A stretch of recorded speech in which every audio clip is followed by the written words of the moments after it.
రోజు 9వ జాతీయ స్థాయి చిత్రలేఖన పోటీలు పిల్లలకి నిర్వహించి వాళ్ళకి బహుమతి ప్రదాన కార్యక్రమం నిర్వహించాము. దీనికి గాను మన జిల్లా పక్క జిల్లాలు కానీ రాష్ట్ర స్థాయి జాతీయ స్థాయిలో మొత్తం 60 స్కూల్ దాకా పాల్గొన్నాయి. ఇదంట్లో విద్యార్థులు ఒక 1000 మంది విద్యార్థులకు మేము గోల్డ్ మెడల్స్ ఇచ్చాము. ఒక విద్యార్థికి ప్యూర్ గోల్డ్ మెడల్ ఇచ్చాము. అదేవిధంగా ఒక 70 స్కూళ్ళ యాజమాన్యానికి ఆచార్య అవార్డు అందించాము. అదేవిధంగా 2 స్కూళ్ళకి విశిష్ట ఆచార్య అవార్డు క్యాష్ ప్రైజులు ఇచ్చాము. ఈ కార్యక్రమానికి ఎంతో సహకరించినటువంటి అమరావతి కృష్ణారెడ్డి గారికి అందరు కూడా నా ప్రత్యేక ధన్యవాదాలు తెలియజేస్తున్నాను. అదేవిధంగా మా కమిటీ యొక్క జాయింట్ సెక్రటరీ నర్సయ్య సార్ మాకు ఎంతో సపోర్ట్ చేశారు. ఆయనకి మా ప్రత్యేక ధన్యవాదాలు. పెద్ద కార్యక్రమం చేసినందుకు వాళ్ళందరూ సపోర్ట్తో నేను చేయగలిగాను. వాళ్ళందరూ ప్రత్యేక ధన్యవాదాలు తెలియజేస్తూ ఈ ప్రోగ్రాంని ఇంత సక్సెస్ చేసిన తల్లిదండ్రులకు మరియు నన్ను ప్రోత్సహిస్తున్న అన్ని స్కూల్ యాజమాన్యానికి నారాయణ గ్రూప్ వారికి ప్రత్యేకంగా ధన్యవాదాలు తెలియజేసుకుంటాను. అమీర్ ఆర్ట్స్ అకాడమీ అమీర్ జాన్ గారు మీ అందరికీ పరిచయలే. తన జీవితాన్ని చిత్రకళకి అంకితం చేసిన గొప్ప వ్యక్తి. తన 9 సంవత్సరాల నుంచి జాతీయ స్థాయిలో అవార్డ్స్ ప్రదానం చేయటము, ప్రతి స్కూల్కి వెళ్ళి అందరినీ కూడా డ్రాయింగ్ చేసే వాళ్ళని సెలెక్ట్ చేయడం, వాళ్ళకి ఈరోజు మెడల్స్ ఇవ్వడం జరిగింది. తను 49 అవార్డ్స్ వచ్చినాయి. గిన్నీస్ బుక్ ఆఫ్ రికార్డు కూడా వచ్చింది. మొన్ననే మీరు తెలుగు బుక్ ఆఫ్ రికార్డు వచ్చింది. ఇన్ని అవార్డ్స్ వచ్చినా కూడా తను జీవితాన్ని ఈ చిత్రకళని ప్రోత్సహించడంతో మన కోమలా విలాస్ మేడం గారు అనుపనాదేవ గారి సహకారంతో ఎన్నో కార్యక్రమాలు చేశారు. ఈరోజు ప్రతి స్కూల్ నుంచి సుమారు ఒక 1000 మంది దాకా రావడం జరిగింది. దానికి వారి జీవితం అంతా ఈ చిత్రకళకి అంకితం చేయాలని ఉద్దేశంతో జాతీయ స్థాయిలో తనకి కష్టమైనా సరే అందరి సహకారం తీసుకోవడం జరిగింది. దానికి మన హాస్య నటులు దోన హరిబాబు గారి సహకారం, ఎస్వీఎస్ స్కూల్ ఎన్ఎస్ రెడ్డి గారు వీరందరి సహకారంతో తన ముందు పోతున్నాడు.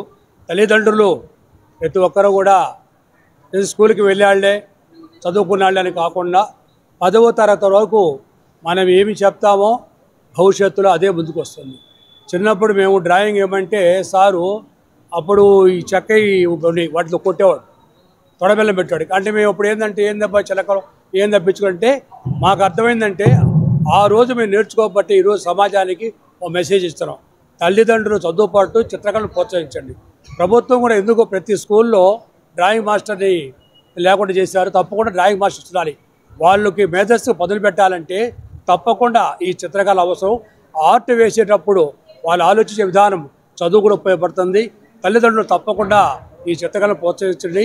అలాగే మీరు కూడా మన సంస్కృతి, మన సాంప్రదాయాలు, మన కళలు, మన కట్టు బొట్టు యాస ఇవన్నీ కూడా మర్చిపోతాం. మన భారతదేశం గర్వంగా చెప్పుకునేది ఇలాంటి కళలు. అలాంటి కళను మర్చిపోకుండా తప్పకుండా తల్లిదండ్రులు ఈ చిత్రకళను ప్రోత్సహించి అమీర్ జాన్ గారు కష్టపడుతున్నందుకు మనం అభినందిస్తూ వారి భవిష్యత్తులో కూడా మరిన్ని కార్యక్రమాలు జరుపుకుంటూ తల్లిదండ్రులతో పాటు ఉపాధ్యాయులు కూడా ఈ చిత్రకళను ప్రోత్సహించి ఆ డ్రాయింగ్ని మేధస్సు బదిలి సక్సెస్ చేయాలని కోరుకుంటూ విద్యార్థులు చేసుకుంటూ ఇంతటి కార్యక్రమాన్ని ఒక్క అమీర్ జాన్ గారు చేయడం అనేది మనం అభినందిస్తూ దానికి హరిబాబు కూడా అభినందిస్తూ అలాగే మన ప్రదీప్ గారు కూడా అభినందిస్తూ సెలవు చేసుకుంటాం. అమీర్ ఆర్ట్స్ అకాడమీ తరఫున ఎవ్రీ ఇయర్ చిన్నపిల్లలందరికీ కాంపిటీషన్స్ కండక్ట్ చేస్తున్నాడు. ఇది 9th ఇయర్. చాలామంది పిల్లలు చాలా స్కూల్స్లో నుంచి కూడా పార్టిసిపేట్ చేయడం అనేది చాలా సంతోషకరము. ఆర్ట్ అనేది పిల్లల్లోని ఉన్న క్రియేటివిటీని ఇంప్రూవ్ చేయడానికి బాగా ఉపయోగపడుతుంది. సో పేరెంట్స్ అందరూ కూడా ఇంతకుముందు కన్నా ఇప్పుడు చాలా వరకు పిల్లలకి ఆర్ట్లో అంతా సహకరిస్తున్నారు, ఎంకరేజ్ చేస్తూ ఉన్నారు. సో అందరికీ ఈరోజు విన్నర్స్ అందరికీ కూడా అభినందనలు. విద్యాశాఖ తరఫున అమీర్ ఆర్ట్ అకాడమీ వారికి శుభాభినందన తెలియజేయడానికి వచ్చాను. ఇక్కడ కొన్ని వందల మంది పిల్లలు జిల్లాలో అన్ని మారుమూల గ్రామాల నుంచి రప్పించడం అంటే చిన్న విషయం కాదు. ఆయన మీద నమ్మకంతో ఎక్కడెక్కడి నుంచో పిల్లలు వచ్చారు. వాళ్ళు ఎంతో బాగా బొమ్మలు గీశారు.